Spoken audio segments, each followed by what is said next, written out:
आरक्तश्वेतपीतस्फुरदुरुकुसुमैश्चित्रितां पट्टसूत्रैः देवस्त्रीभिः प्रयत्नात् अगरुसमुदितैः धूपितान् दिव्यधूपैः उद्यद्गन्धान्धपुष्पन्धयनिवह समारब्धझाङ्कारगीताम् चञ्चत्कल्हारमालां परशिवरसिके कण्ठपीठेऽर्पयामि गृहाण परमामृतं कनकपात्रसंस्थापितं समर्पय मुखाम्बुजे विमलवीटिकामम्बिके विलोकय मुखाम्बुजं मुकुरमण्डले निर्मले निधेहि मणिपादुकोपरिपदाम्बुजं सुन्दरी आलम्ब्य स्वसखीं करेण शनकैः सिंहासनादुत्थिता कूजन्मन्दमरालमञ्जुलगतिप्रोल्लासिभूषाम्बरा आनन्दप्रतिपादकैरुपनिषद्वाक्यैस्तुता वेधसा मच्चित्ते स्थिरतामुपैतु गिरिजा यान्ती सभामण्डपम् चलन्त्यामम्बायां प्रचलति समस्ते परिजने सवेगं संयाते कनकलतिकालङ्कृतिभरे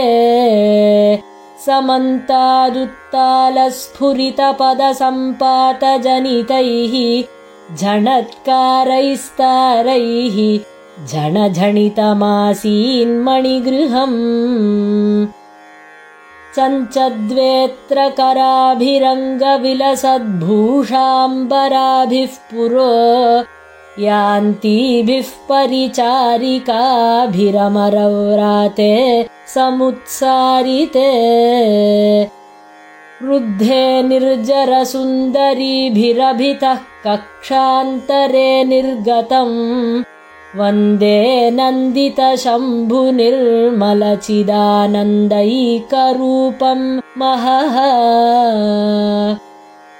वेधाः पादतले पतत्ययमसौ विष्णुर्नमत्यग्रतः शम्भुर्देहि दृगञ्चलं सुरपतिं दूरस्थमालोकय इत्येवं परिचारिकाभिरुदिते सम्माननां कुर्वती दृग्द्वन्द्वेन यथोचितं भगवती भूयाद्विभूत्यै मम मन्दञ्चारणसुन्दरीभिरभितो यान्तीभिरुत्कण्ठया नामोच्चारणपूर्वकं प्रतिदिशं प्रत्येकमावेदितान् वेगादक्षिपथं गतान् सुरगणान् आलोकयन्ती शनैः दित्सन्ती चरणाम्बुजं पथि जगत् पायान्महेशप्रिया अग्रे केचन पार्श्वयोः कतिपये पृष्ठे परे प्रस्थिताः आकाशे समवस्थिताः कतिपये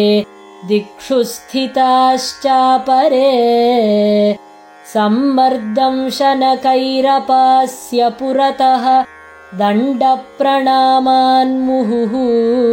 कुर्वाणाः कतिचित्सुरा गिरिसुते दृक्पातमिच्छन्ति ते अग्रे गायति किन्नरी कलपदं गन्धर्वकान्ताः शनैः आतोद्यानि च वादयन्ति मधुरं सव्यापसव्यस्थिताः कूजन्नूपुरनादमञ्जुपुरतः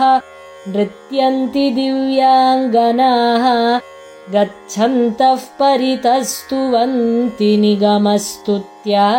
विरिञ्च्यादयः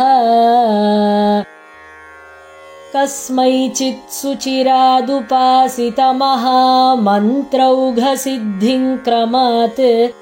एकस्मै भवनिस्पृहाय परमानन्दस्वरूपाङ्गतिम् अन्यस्मै विषयानुरक्तमनसे दीनाय दुःखापहम् द्रव्यं द्वारसमाश्रिताय